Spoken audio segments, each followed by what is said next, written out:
केंद्र सरकारच्या नवीन कृषी कायद्याच्या विरुद्ध शेतकरी संघटनांनी पुकारलेल्या भारत बंदला धुळे शहरासह जिल्ह्यात आज संमिश्र प्रतिसाद मिळाला। धुळे शहरातील सर्व व्यवहार सुरळीतपणे सुरू होते, मात्र बंदला पाठिंबा देणाऱ्या विविध पक्ष संघटनांनी धुळ्यातून जाणाऱ्या महामार्गावर चक्काजाम आंदोलन केले।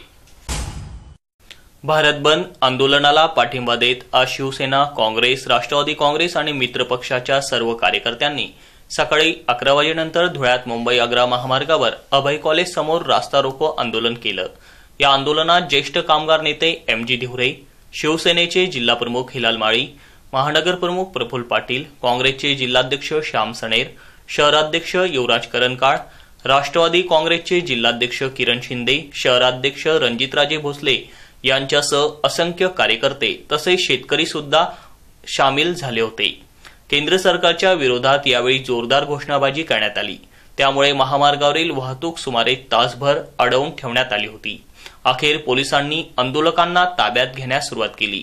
आंदोलकांनी पोलिसांच्या कारवाईचा विरोध सुरू केला। अखेर पोलिसांनी आंदोलकांना ताब्यात घेत महामार्ग मोकळा केला। यावेळी शिवसेना जिल्हाप्रमुख हिलाल माळी यांनी शेतकऱ्यांच्या विरोधात केंद्रातील भाजप सरकारने लागू केलेले कायदे हे काळे कायदे असून ते शेतकऱ्यांच्या विरोधी आहेत, ते शेतकऱ्यांना कदापि मान्य नाहीत, त्यामुळे ते त्वरित रद्द करावे अशी मागणी केली। काँग्रेसचे जिल्हाध्यक्ष श्याम सणेर यांनी देखील केंद्रातील मोदी सरकारने आणलेले कृषी कायदे हे अदानी, अंबानी यांच्या भल्यासाठी आणले आहेत, या कायद्यांमध्ये बदल करावा अशी आधी आमची मागणी होती, मात्र आता शेतकऱ्यांच्या मागणीनुसार हे कायदे रद्दच केले पाहिजे अशी भूमिका काँग्रेसने घेतल्याचे सांगितले।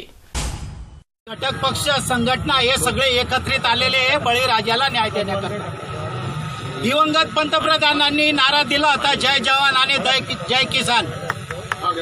या आरामखोर मोदीच्या देशामध्ये आणि याच्या राज्यामध्ये या 6 वर्षामध्ये सगळ्यात जास्त जर जवान आणि किसान यांनीच आत्महत्या केलेली आहे।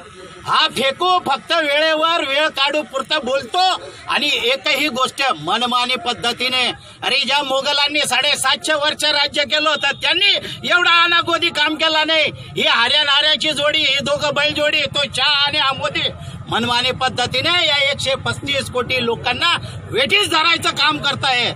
आणि हे शेतकऱ्यांचं जे विरोधातलं जे बिल आणलेलं आहे हे बिल यांनी तात्काळ रद्द करावं। यांना जरी मगरुरी असेल की ईव्हीएमच्या जीवावर आम्ही, अरे पण माणसं ईव्हीएम वर चालणार नाही। तुमच्या दोघांच्या ढुंगणावर लात मारल्याशिवाय ही महाराष्ट्राची जनता देखील स्वस्त बसणार नाही। ईव्हीएमची पैदास जशी ते आपण फार्म मध्ये बघतो ना, काकरेल बायलर जसे ते मशीनचे ते पैदावार, हे सगळे साली ईव्हीएमची पैदावार या सत्तेत बसलेली आहे। यालाच आमचा विरोध आहे। आणि या मोदीला जर खरंच इतकं वाटतंय की 135 कोटी लोकांचा मी पोषित आहे, तर येणाऱ्या निवडणुकीमध्ये ईव्हीएम बाजूला ठेवून ये।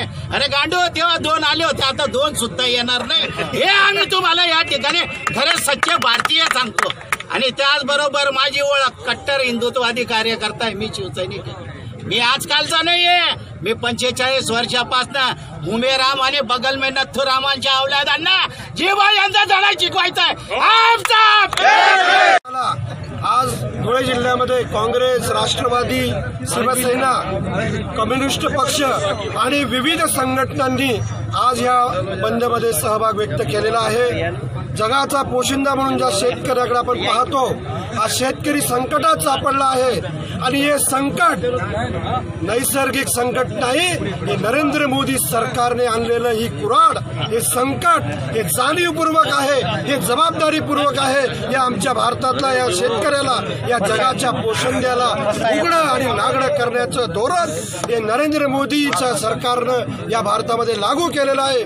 आजपर्यंत आमची मागणी होती की हे कृषी कायदे आम्ही बदल मागवत होतो, पण आता आम्हाला बदल नको, हा कायदा रद्द पाहिजे। हे महाराष्ट्राच्या भूमीमध्ये आमच्या महाराष्ट्र सरकारने हा निर्णय घेतलेला आहे की हा कायदा तात्काळ रद्द झाला पाहिजे।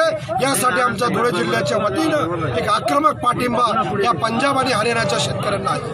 म्हणून हे आंदोलन आहे पंजाब, हरियाणा, उत्तर प्रदेशच्या शेतकऱ्यांनी जे आंदोलन सुरू केलं, सिंधू सीमेवर जे सुरू केलं आणि शेतकऱ्यांनी सरकारचं जेवण सुद्धा टाळलं, या शेतकऱ्यांचं कौतुक करण्यासारखं आहे. शेतकरी आता जागृत झालेला आहे.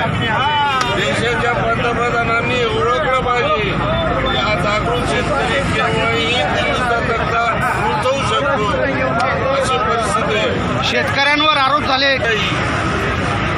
विरोधी पक्षाला बदनाम करण्याकरता हे सरकारी यंत्रणेने चालवलेलं आणि सरकारी पुढाऱ्यांनी चालवलेलं एक